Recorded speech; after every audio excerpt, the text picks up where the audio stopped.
السلام علیکم ورحمۃ اللہ وبرکاتہ۔ بسم اللہ الرحمن الرحیم۔ تواضع کے بارے میں، یعنی چھوٹا بننا، عاجزی۔ جو شخص اللہ تعالیٰ کے لیے تواضع اختیار کرتا ہے، اللہ اسے بلندی عطا فرماتا ہے۔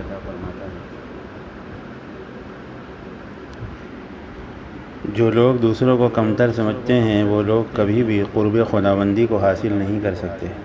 شیخ بہاؤالدین نقشبندی رحمۃ اللہ علیہ نے فرمایا، اللہ سے قریب کا راستہ عاجزی اور انکساری ہے۔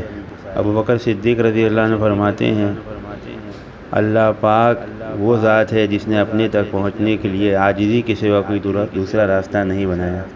شیطان نے کیا فرمایا تھا؟ انا خیر منہ خلقتنی من نار وخلقتہ من طین۔ یعنی شیطان نے جواب میں کہا تھا کہ میں آدم سے اچھا ہوں، اس کو تو نے مٹی سے پیدا کیا اور مجھے آگ سے پیدا کیا۔ آگ افضل ہے مٹی سے، لہذا میں اس سے افضل ہوں۔ یہ تھی سب سے پہلی نافرمانی جو اس کائنات میں سب سے پہلے سرزد ہوئی، اور یہ بنیاد تھی تکبر کی کہ اس نے اپنے آپ کو بڑا جانا۔ آپ نبی کریم صلی اللہ علیہ وسلم سلام کرنے میں سبقت فرماتے، دن میں کئی بار صحابہ سے ملنا ہوتا تھا تو بھی آپ ہر بار سلام میں پہل کرتے تھے۔ یہ آپ صلی اللہ علیہ وسلم کی تواضع ہے۔ ملنے جلنے میں بھی آپ نبی کریم صلی اللہ علیہ وسلم تواضع سے ملتے تھے۔ کسی سے کوئی کام خراب ہو جاتا تو آپ ناراض نہیں ہوتے۔ اپنے گھوڑے کو گھاس دانا بھی آپ صلی اللہ علیہ وسلم خود ڈال دیتے تھے۔ اپنے ہاتھوں سے آپ نبی کریم صلی اللہ علیہ وسلم اپنے کپڑے خود سی بھی لیتے، پیون بھی لگا لیتے۔ کبھی کبھی آپ نبی کریم صلی اللہ علیہ وسلم گھر میں جھاڑو بھی دے دیتے تھے اور چراغ بھی خود جلا دیتے۔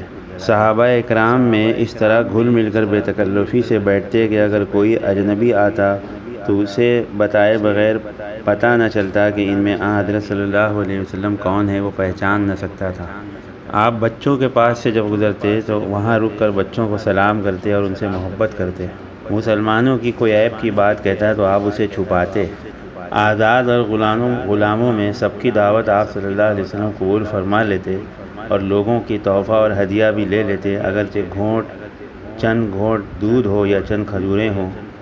جو کچھ کھانے میں پیش کر دیا جاتا، اللہ کے نبی صلی اللہ علیہ وسلم خود اسے خوشی خوشی کھا لیتے، کبھی کوئی کھانے میں عیب نہیں لگاتے۔ جو کپڑا مباح اور جائز تھا جب مل جاتا پہن لیتے، کبھی کمبل بھی پہنا، کبھی امنی چادر بھی، کبھی کھدڑ بھی اور کبھی سفید کپڑا پہنتے۔ سواری بھی جو مل جاتی آپ اسے قبول کر لیتے، کبھی گھوڑے پر سوار ہوئے، کبھی اونٹ پر، کبھی گدھے پر، کبھی پیدل، کبھی ننگے پاؤں، کبھی بغیر چادر کے یا پگڑی ٹوپی کے راستے چلتے، جیسا کہ موقع ہوتا ویسا آپ کرتے۔ اگر کوئی شخص کسی ضرورت سے آپ کے پاس آتا اور آپ نماز میں مشغول ہوتے تو آہستگی کے ساتھ جلدی رکعت پوری کر کے اس کی طرف متوجہ ہوتے اور اس کی ضرورت پوری کر کے نماز میں مشغول ہو جاتے اور باقی رکعتیں بعد میں پوری کر لیتے۔ کوئی ملنے والا آتا تو اس کی تعظیم کرتے، بعض اوقات اپنا تکیہ تک نکال کر اس کو دے دیتے۔ اگر وہ آپ کے احترام یا ادب کی وجہ سے انکار کرتا تو آپ صلی اللہ علیہ وسلم اس کو قسم دے کر لینے پر مجبور کرتے۔ جب بھی کوئی آپ کے پاس آ جاتا، آپ اس کا اکرام کرتے۔ بعض مرتبہ دوسرے مذہب کے سردار وغیرہ بھی آتے تو آپ ان کے لیے اپنی چادر مبارک بچھا دیتے، حالانکہ وہ لوگ آپ کی چادر کو اٹھا کر اپنے چوم لیتے اور اپنے ماتھے سے لگاتے۔ حضور نبی کریم صلی اللہ علیہ وسلم خادم کے ساتھ بیٹھ کر، غلاموں کے ساتھ بیٹھ کر بھی کھانا کھا لیتے تھے۔ ایک مرتبہ سفر میں آپ صلی اللہ علیہ وسلم کی سیرت میں موجود ہے کہ سفر میں کھانا تیار کرنا تھا، کسی صحابی کے ذمے بکری ذبح کرنا لگایا آپ نے۔ کسی نے کہا کہ میں گوشت بنا دوں گا، کسی نے آٹا گوندنے کے ذمے لیا، کسی نے آگ جلانا۔ آپ صلی اللہ علیہ وسلم نے ارشاد فرمایا، میں جنگل سے لکڑیاں جمع کر کے لاتا ہوں۔ صحابہ نے عرض کیا، یا رسول اللہ، آپ تکلیف نہ فرمائیں، ہم سب کام کر لیں گے۔ آپ صلی اللہ علیہ وسلم نے فرمایا، تم بخوشی ضرور کر لوگے، لیکن میں یہ امتیاز نہیں پسند کرتا۔ یہ اللہ تعالیٰ کو یہ چیز ہرگز پسند نہیں کہ کوئی بندہ اپنے ساتھیوں سے ممتاز رہے۔ ایک دفعہ آپ صلی اللہ علیہ وسلم کی نالین مقدس کا بند ٹوٹ گیا، یعنی آپ کے جوتے کا بند ٹوٹ گیا تو ایک صحابی نے عرض کیا، یا رسول اللہ، مجھے موقع دیجیے تاکہ میں اس کو بنا دوں، گانٹھ دوں۔ اس موقع پر آپ صلی اللہ علیہ وسلم نے جو فرمایا اس کا ترجمہ ہے، مجھے پسند نہیں کہ کوئی میری خدمت کرے اور میں ممتاز بن کر رہوں۔ حضرت ابو عثمان خیری رحمۃ اللہ علیہ کا واقعہ کہ ایک مرتبہ ان کو کسی شخص نے ان کے صبر کا امتحان لینے کے لیے ان کو دعوت کی۔ جب آپ اس کے دروازے پر وقت پر پہنچے تو اس نے کہا کہ کھانے کا تو کچھ میرے پاس نہیں ہے۔ آپ ناراض نہیں ہوئے، خوشی سے واپس جانے لگے۔ جب کچھ دور نکل آئے تو وہ پیچھے پیچھے گیا اور پھر بلایا اور بڑی محبت سے ساتھ میں چلنے کو واپس کہا۔ پھر جب دروازے پر پہنچے تو پھر اس نے روک دیا اور کئی مرتبہ اس طرح کیا۔ آپ جاتے اور واپس ہوتے لیکن آپ کو پھر بھی غصہ نہ آیا۔ آخر میں اس نے کہا، اے بزرگ، میرا مقصد آپ کو تکلیف دینا نہیں تھا مگر میں امتحان لے رہا تھا۔ واقعی آپ میں انتہائی صبر ہے اور بہت زیادہ عاجزی ہے۔ اس کے بعد وہ آپ کا عقیدت مند بن گیا اور زندگی بھر آپ کے خادموں میں شمار ہو گیا۔ ایک اللہ والے نے فرمایا کہ ایک کتے نے اصحاب کہف کا ساتھ دیا تو اس کتے کے ساتھ جنت کا وعدہ ہوا۔ ان اصحاب کہف کو کتے کو بھی جنت کا وعدہ ہو گیا۔ تم اپنے لوگوں کا اپنے اصحاب کی خدمت کیا کرو اور اپنے کو کتے جیسا سمجھا کرو۔ یعنی ہم اپنے عمل سے تو بڑے کمزور ہیں، اگر ان کی خدمت کریں گے تو اللہ بھی ہمیں جنت دے دیں گے۔ انسان سجدے کی حالت میں اپنی پیشانی کو زمین پر جب رکھتا ہے اور جھکاتا ہے تو اللہ کو اتنا زیادہ پسند آ جاتا ہے کہ حدیث میں آتا ہے کہ انسان جتنا میرے قریب سجدے کی حالت میں ہوتا ہے اتنا اور کسی حالت میں نہیں ہوتا۔ فاتح مصر حضرت عمرو بن عاص رضی اللہ عنہ جب فتح مصر کرنے کے بعد اپنے خیمے میں آئے تو دیکھا ایک کبوتری نے انڈا دے رکھا ہے اور گھونسلہ بنا رکھا ہے۔ آپ نے لشکر کو کوچ کرنے کی اجازت دی مگر اپنے خیمے کو وہیں لگا رہنے دیا تاکہ کبوتری کو تکلیف نہ پہنچے۔ عربی زبان میں کبوتری کو فستاد کہتے ہیں۔ آج اسی جگہ فستاد نامی ایک بہت بڑا شہر آباد ہے اور عمرو بن عاص رضی اللہ عنہ کی عظمت کی گواہی دے رہا ہے کہ آپ کی تواضع کی وجہ سے وہ شہر وجود میں آیا۔ مولانا الیاس رحمۃ اللہ علیہ فرماتے تھے کہ جنت متواضعین کے لیے ہے، یعنی جو تواضع کرتے ہیں، جو چھوٹا بن جاتے ہیں اللہ کے لیے۔ انسان میں اگر کبر کا کوئی حصہ ہے تو پہلے اس کو جہنم میں ڈال کر جلایا جائے گا، جب خالص تواضع رہ جائے گی اور تکبر جل جائے گا جب جنت میں بھیجا جائے گا۔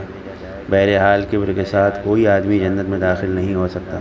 امام غزالی رحمۃ اللہ علیہ فرماتے تھے، اللہ تعالیٰ نے بندوں میں مخفی رکھا ہے، لہذا کسی بندے کو خواہ کیسا ہی گناہ گار ہو حقیر نہ جانو۔ کیا خبر کہ شاید یہی بندہ اللہ تعالیٰ کے علم میں ولی ہو اور اس کی ولایت کسی وقت ظاہر ہو جائے اور اللہ تعالیٰ سے توبہ کر کے آگے نکل جائے۔ حضرت مولانا تھانوی رحمۃ اللہ علیہ فرماتے تھے کہ اپنے کو اپنی نماز اپنی عبادت پر گھمنڈ نہ کرو اور اپنے آپ کو ایسے سمجھو کہ جیسے میرا چہرہ کالا ہے لیکن میں نے اپنے چہرے پر پاؤڈر وغیرہ لگایا ہے اور جو ہے میک اپ کر لیا ہے، لوگ اچھا سمجھ رہے ہیں لیکن میری گناہوں کو تو اللہ ہی بہتر جانتے ہیں۔ اللہ نے ستاری کا معاملہ کیا، چھپا دیا، اور دوسروں کے بارے میں یہ سوچو کہ وہ لوگ جو ہے بہت اچھے ہیں لیکن ان کے چہرے پر جو کور آ گیا ہے کسی وجہ سے، وہ جب دھل جائے گا وہ توبہ کر لیں گے، وہ کہاں چلے جائیں گے۔ اسی طرح ایک واقعہ ہے، کرنل امیر الدین جو حیدرآباد کے بہت پرانے ذمہ دار تھے، انگریزوں کے زمانے میں کرنل تھے۔ اللہ نے ان کو دعوت کے کام میں جوڑا، لہٰذا جو امریکہ میں وہ جماعت میں گئے۔ مشہور کارگزاری واقعہ ہے کہ جب اللہ کے راستے میں گئے تو لوگوں نے بتایا کہ ایک نوجوان ہے، عربی نسل کا ہے مگر وہ یہاں ملے گا نہیں، وہ شراب خانے میں، یعنی بار ہے وہاں، ڈانس بار سب ہوتا ہے، لوگ شراب پیتے ہیں، وہاں رہتا ہے، وہیں وہ مل سکتا ہے۔ تو فرمایا کہ وہاں جانا تو مناسب نہیں ہے لیکن چلو اللہ سے تم لوگ اللہ سے دعا میں لگو، اس وقت میں رات میں ہم جاتے ہیں۔ لہذا وہ اور ایک شخص کے ساتھ وہاں پہ اسی طرح پہنچے، اور وہاں جب پہنچے وہ ٹیبل پہ بیٹھا ہوا تھا تو اس کے قریب گئے اور اس سے سلام کیا، کچھ بات کرنا چاہا تو اس نے کہا کہ آپ اس طرح سے آپ آئے ہو، آپ بات کر رہے ہو، مناسب نہیں لگتا۔ انہوں نے فرمایا کہ نہیں، کچھ بات سن لو۔ تو پھر اس سے بات کرنے لگے اور فرمایا کہ دیکھو، اس نے کہا کہ میں تو بہت گنہگار بندہ ہوں، میں تو بہت گندا ہوں، اللہ تعالیٰ مجھے کیسے معاف کریں گے۔ اس کے دل میں یہ خیال آیا تو اس کو بتایا کہ دیکھو، جب چھوٹا معصوم بچہ ہوتا ہے، معصوم بچہ ہے، چھوٹا ہے، وہ پیشاب پاخانہ کر دیتا ہے اور پیشاب پاخانہ کرنے کے بعد وہ اسی میں لوٹتا ہے، وہی اپنے اوپر لگاتا ہے، اپنے کپڑوں میں لگاتا ہے، سب لوگ گھین کرنے لگتے ہیں، کوئی اس کے قریب نہیں جاتا۔ لیکن ماں ہے، ماں کی محبت کیسی ہے، ماں ہی جاتی ہے اور اس کو اٹھاتی ہے، اس کی گندگی کو دور کرتی ہے، اس کے کپڑے کو بدلتی ہے اور اس کے بدن کو ایک دم صاف کرتی ہے، اس کو پاؤڈر لگاتی ہے اور اس کے بال سنوارتی ہے، وہ خوبصورت بن جاتا ہے۔ پھر سب لوگ اس کو لینے آتے ہیں، سب لوگ پھر گود لینے لگتے ہیں۔ فرمایا ہم اپنے گناہوں کی وجہ سے آج جو ہے گناہوں میں لپٹے ہوئے ہیں، کوئی ہم سے محبت نہیں کر رہا ہے، لیکن اللہ ہم سے محبت کرتا ہے۔ اللہ ہمیں موقع دیتا ہے، کبھی کوئی بیان ہمارے کسی ذریعے سے، کبھی جمعہ میں ہم جاتے ہیں وہاں بیان سن لیتے ہیں، کبھی کوئی موبائل کے ذریعے، کہیں نہ کہیں سے اللہ ہمارے لیے کوئی بات جو ہے پہنچاتا ہے کہ میرے بندہ سدھر جا، میرے بندے توبہ کر لے، میرے بندے گناہوں سے بچ جا۔ تو ہم وہ اس کو اللہ کی طرف سے سمجھے اور ہم جو ہے توبہ کریں، اور اللہ تعالیٰ کے آگے جب ہم توبہ کریں گے، گناہوں کو چھوڑ دیں گے، اللہ ہمارے گناہوں کو معاف کرے گا، پھر اللہ تعالیٰ ہمیں پاک صاف کر دے گا، پھر اللہ بھی ہم سے محبت کریں گے، اللہ کے نیک بندے اور سب لوگ ہم سے محبت کرنے لگیں گے، گویا ہم اس معصوم بچے کی طرح ہو جائیں گے جس کی ماں نے اسے پاک صاف کر دیا۔ لہٰذا جو ہے اس طرح سے جب بات کی انہوں نے، تو نوجوان بھی سدھرا اور اس نے کہا کہ ٹھیک ہے میں آپ سے ملوں گا، آپ کا نمبر کانٹیکٹ وغیرہ دے دیا ان سے۔ نے کہا میں انشاءاللہ میں ابھی تو یہ حالت میں ہوں نشے میں، لیکن میں بعد میں غسل وغیرہ کر کے نہا کر آپ سے ملوں گا کل۔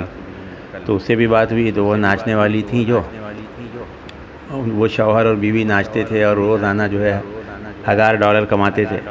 انہوں نے کہا کہ یہ سب بات ہمیں بھی بتا سکتے ہیں؟ فرمایا ہاں ہم آپ کو بتا سکتے ہیں، لیکن آپ کی طرف ہم کیسے دیکھیں؟ آپ کا لباس ٹھیک نہیں ہے، اسلام کے مطابق نہیں۔ تو ٹیبل پہ جو کور رکھا تھا کپڑے وغیرہ کا وہ اس نے اپنے اوپر ڈال لیا اور اس نے کہا ہمیں بھی بتاؤ۔ لہٰذا اس کے شوہر جو میوزک بجانے والے گانے والے وہ دونوں بھی آ گئے اور انہوں نے ان کو بھی دین کی بات بتائی اور اس کو بھی اسلامک سینٹر کا پتہ بتایا۔ لہٰذا کچھ دن میں الحمدللہ وہ شوہر بیوی بھی مسلمان ہوئے اور وہ جو عربی تھا وہ بھی مسلمان ہوا، اور وہ بیوی جو ان کی تھی جو اتنی دیندار بنی، اتنی اسلامی معلومات حاصل کی، اتنا حضور صلی اللہ علیہ وسلم کی سیرت کو پڑھا کہ وہ عورت جو ہے وہ بتاتی تھی کہ پہلے ہم $1000 کماتے تھے لیکن سکون نہیں رہتا تھا، اب ہم لوگ جاب کرتے ہیں، میں بھی کچھ کام گھر میں کر لیتی ہوں، میرے شوہر کام کرتے ہیں، کم ملتا ہے لیکن دل کا بڑا سکون ہے، اللہ نے ایمان کی دولت دے دی۔ اس نے بزرگوں سے ایک مسئلہ پوچھا کہ میں جو ہے پورا برقع پہنتی ہوں اور دستانہ بھی پہنتی ہوں تاکہ میرا ہاتھ وغیرہ غیر مرد نہ دیکھے۔ تو فرمایا میں بس میں جا رہی تھی اور بس میں جاتے ہوئے میں بھیڑ تھوڑی زیادہ بھیڑ تھی، تو میں نے بس میں جو بیچ میں نہیں چلتی ہے بس، اور بیچ میں ایک راڈ ہوتا ہے، تو راڈ پکڑے ہوئی تھی، اس کی وجہ سے میرا آستین نیچے آئی، میرا دستانہ کھلا جس کی وجہ سے میرا اتنا حصہ نظر آنے لگا اور لوگوں نے دیکھ لیا۔ تو اس نے مسئلہ پوچھ کر مفتی صاحب سے کہا کہ کیا مفتی صاحب بتائیے جو میرا بدن کا حصہ نظر آ گیا، کہیں ایسا تو نہیں کہ مجھے میرے اس حصے کو جہنم میں جلایا جائے گا؟ میں نے جان بوجھ کو تو ایسا نہیں کیا۔ سوچے ذرا ہم کہ وہ عورت کیسی تھی، ڈانس کرتی تھی، اللہ نے اسے توبہ کی توفیق دی، وہ ہدایت پہ آ گئی اور ذرا سے حصے سے دکھنے کی وجہ سے وہ آج جو ہے الحمدللہ مسئلہ پوچھ رہی ہے۔ اللہ والوں نے جواب دیا، مسئلہ بتایا، فرمایا تم نے جان بوجھ کو نہیں کیا تھا، اللہ معاف کر دے گا۔ آج ہم سوچے ہم کیسا لباس پہن رہے ہیں اور کیسا ہمارا بدن ظاہر ہو رہا ہے۔ اللہ تعالیٰ ہم سب کو عمل کرنے کی توفیق عطا فرما دے، اللہ تعالیٰ ہم سب کو آگے تک اس بات کو پہنچانے والا بنا دے۔ لہٰذا اس چینل میں آگے بھی بڑھائے، لوگوں کو بتائیں، ہمیں اگر آگے بڑھانے سے اس بات کو ہے نا، اس کو میسج کو آگے فارورڈ کرنے سے کسی کی زندگی بن گئی، کوئی ہدایت پر آ گیا، آپ کو بھی ثواب ملے گا، ہمیں بھی ثواب ملے گا۔ السلام علیکم۔